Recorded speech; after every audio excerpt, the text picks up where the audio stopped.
जय हिंद दोस्तों। तो आज से हम लोग स्टैटिस्टिकल मेथड्स में एक नया चैप्टर स्टार्ट करने वाले हैं जिसका नाम है डिस्पर्जन एंड इट्स मेजर्स, अर्थात अपकिरण और उसकी मापें। ये बहुत ही इम्पोर्टेंट चैप्टर है क्योंकि माध्य हम लोग खत्म कर चुके हैं, अब माध्यों के माध्य की ओर बढ़ रहे हैं। तो क्या होता है डिस्पर्जन और क्या होता है उसका मेजर्स, आखिर उसकी माप क्यों करनी आवश्यक है और आखिर डिस्पर्जन होता क्या है, अपकिरण होती क्या है। तो जब बात आप अपकिरण की करेंगे तो मेजर्स का मतलब है कि जो सेंट्रल टेंडेंसीज में हमने माध्य पढ़े हैं उन माध्यों पर विश्वास करके और उन्हीं के आधार पर कोई डिसीजन ले लिया जाए तो कभी कभी वो तर्क संगत नहीं भी हो सकता है। और कभी कभी का तात्पर्य है कि अक्सर हो सकता है कि वो तर्क संगत ना हो, मतलब विश्वसनीय, बिलीवेबल ना हो, जिसके ऊपर विश्वास किया जा सके। इसके पीछे आप कहेंगे क्यों ऐसा होता है, वहां तो हम लोग सेंट्रल टेंडेंसी की बात करते हैं, वो तो बीचों बीच में है वैल्यू, तो क्यों नहीं होगा वो विश्वसनीय, उसके पीछे क्या रीजन होगा कि विश्वसनीय नहीं होगा। तो चलिए हम इसको एक एग्जाम्पल के माध्यम से समझते हैं कि सेंट्रल टेंडेंसीज 100% बिलीवेबल क्यों नहीं होती हैं। जैसे मैं 3 सिचुएशन ले लेता हूं, एक मैंने ए सिचुएशन ले लिया और एक बी ले लिया और एक सी ले लिया। आप जानते हैं सबसे ज्यादा विश्वसनीय माध्य कौन है, जिसको हम समांतर माध्य कहते हैं, क्योंकि वो पदमाला के सभी मूल्यों को महत्व देता है, किसी को भी इग्नोर नहीं करता। तो चलो उसी के माध्यम से हम तुलना करके देखते हैं। 600, 800, 1200 और 2200 ये वैल्यूज हमने ले लिया। अब इनका टोटल करें तो ये दो दो जीरो कॉमन हो गए, 6 2 8 8 8 16 16 और 2 18 18 और 2 20, 2 1 3 और 2 5। देखो तीनों ही जो वैल्यूज हैं हमारी उसमें सिग्मा एक्स और सिग्मा एक्स की वैल्यू क्या है, 5,5,000 है। अब इसमें अगर n की वैल्यू देखी जाएगी तो चाहे जहां पर हो आप 5 है, n इज इक्वल टू क्या है, 5 है।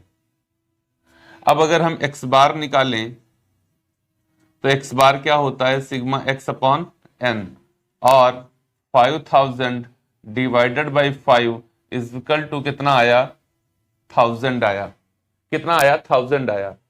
तो हम इसी पर विश्वास करेंगे जब सेंट्रल टेंडेंसी की बात करेंगे। अगर इस 1000 को लेकर के हम यहां चलें तो हम कहेंगे कि बहुत अच्छा मेजरमेंट हुआ है, जो मापन है वो बहुत बेहतरीन हुआ है, क्योंकि मेरी सभी की सभी वैल्यूज 1000 ही हैं, इसमें कोई दिक्कत नहीं। तो ये मेजरमेंट बढ़िया है, इस पर डिसीजन लिया जा सकता है।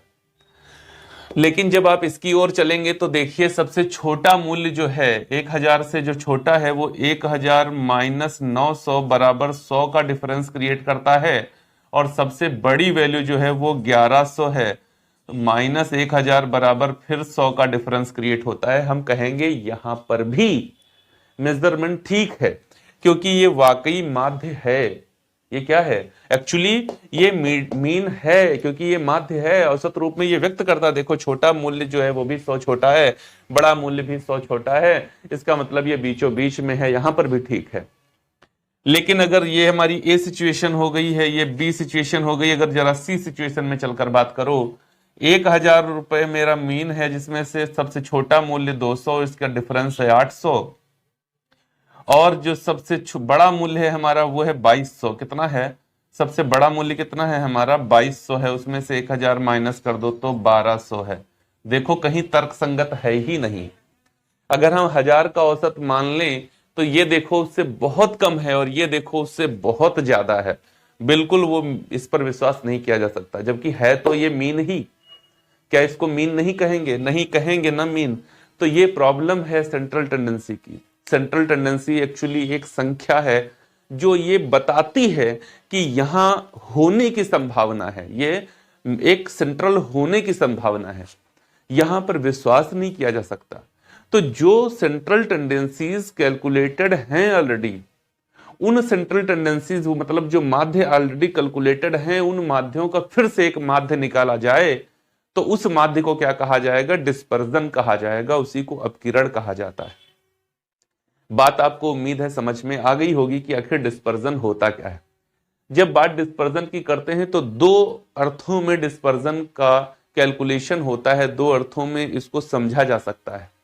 नंबर 1 होता है जो ये मैं आपको अभी बता रहा था, इसको क्या कहते हैं, विस्तार। लघु और सीमांत पदों के विस्तार को क्या कहा जाता है? अपकिरण कहा जाता है। लघु और सीमांत पदों के विस्तार मतलब जो सेंट्रल टेंडेंसी है, वहां से छोटा पद कितना और वहां से बड़ा पद कितना, इसको अगर कैलकुलेट किया जाए तो उसको हम कहेंगे ये डिस्पर्जन है। दूसरे अर्थों में अगर कहा जाए तो जब बात करी जाती है माध्यों के माध्य अर्थात केंद्रीय प्रवृत्ति की सहायता से निकाले गए माध्यों का जब पुनः माध्य निकाला जाता है तो उसको अपकिरण की माप कहा जाता है, उसको ही अपकिरण कहा जाता है, उसको डिस्पर्जन कहा जाता है। तो दो अर्थों में निकल के आ गया डिस्पर्जन। इसी तरीके से हम लोग पढ़ेंगे भी डिस्पर्जन को। दो मेथड हैं डिस्पर्जन के, लेकिन उसके साथ ही साथ ये भी समझते हुए चलिएगा कि जब डिस्पर्जन का कैलकुलेशन किया जाता है तो दो तरीके से किया जाता है। ये जो मेजर किया जाता है ये दो तरीके से किया जाता है। कौन कौन सा है? नंबर एक में हम निरपेक्ष मान पढ़ते हैं। माप कौन सी पढ़ते हैं? निरपेक्ष माप, जिसको कहते हैं एब्सोल्यूट मेजर्स, और दूसरा होता है जिसको कहते हैं रिलेटिव मेजर्स।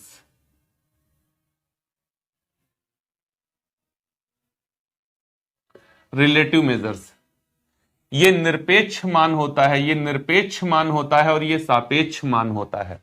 निरपेक्ष और सापेक्ष का मतलब क्या हुआ सर? इसको बता दीजिए, ये हमको जल्दी जल्दी मिलता नहीं है जब मैं ढूंढने निकलता हूं। देखो, निरपेक्ष मान का मतलब है मैं कैलकुलेशन जो कर रहा हूं तो मेरे परिणाम रुपए में आए, केजी में आए, मीटर में आए, लीटर में आए, इकाइयों में आए, इकाइयों में आए, यूनिट्स में आए अगर मेरा परिणाम, तो उसको कहेंगे ये एब्सोल्यूट मेजर्स है। और जब परसेंटेज और अनुपातों में निकाला जाए, जब रेशियो और परसेंटेज में कैलकुलेशन की जाए, एब्सोल्यूट का मतलब होता है कैलकुलेशन कैसे होती है, यूनिट्स में होती है, और रिलेटिव का मतलब होता है कि या तो परसेंटेज में होती है कैलकुलेशन कैसे, या तो परसेंटेज में होती है और रेशियोज में होती है। या तो कैलकुलेशन कैसे रेशियो में करेंगे और या तो फिर कैसे करेंगे, परसेंटेज में करेंगे। आप सोच के देखो कि ये वैल्यू जो होती है ये तर्क संगत नहीं होती, ये जो होती है ये तर्क संगत होने के साथ साथ स्थायी भी होती है। मतलब क्या? अरे मतलब सीधा सीधा है, जैसे मान लो इस समय मैं कहूं कि 1 किलो गेहूं 10 रुपए का मिलता है, 1 किलो गेहूं 10 रुपए का मिलता है, तो मैंने वेट कैसे कैलकुलेट कर लिया? रुपए में कैलकुलेट कर लिया, और दूसरे उधर केजी में हो गया। मान लो गेहूं का मूल्य बढ़कर के 20 रुपए हो जाए, अब जाओ 10 रुपया लेकर के और 1 किलो लेकर आके आ जाओ, आ जाओगे? नहीं हो पाएगा, है ना? क्यों? क्योंकि अब अगर आप 10 रुपए खर्च करोगे तो आपको ½ केजी गेहूं ही मिलेगा। बात समझ रहे हो ना? तो ये प्रॉब्लम होती है हमेशा कहां? एब्सोल्यूट मेजर्स की। जब यूनिट में कैलकुलेशन करते हैं तो ये प्रॉब्लम रहती है। इस वजह से जो मेजर्स किए जाते हैं, जब माप करी जाती है, तो वो रिलेटिव मेजर्स होते हैं, परसेंटेज या रेशियो में होते हैं। यही कारण है, अगर आप इनको समझ लें तो आप कभी भी कंफ्यूज नहीं होंगे कि कोएफिशिएंट कैसे निकाला जाता है और क्यों निकाला जाता है। जो कोएफिशिएंट हम लोग नहीं निकालते, coefficient of QD, MD, SD, ठीक है ना, R, ठीक, ये सारे कोएफिशिएंट क्यों निकाले जाते हैं? क्यों निकाले जाते हैं?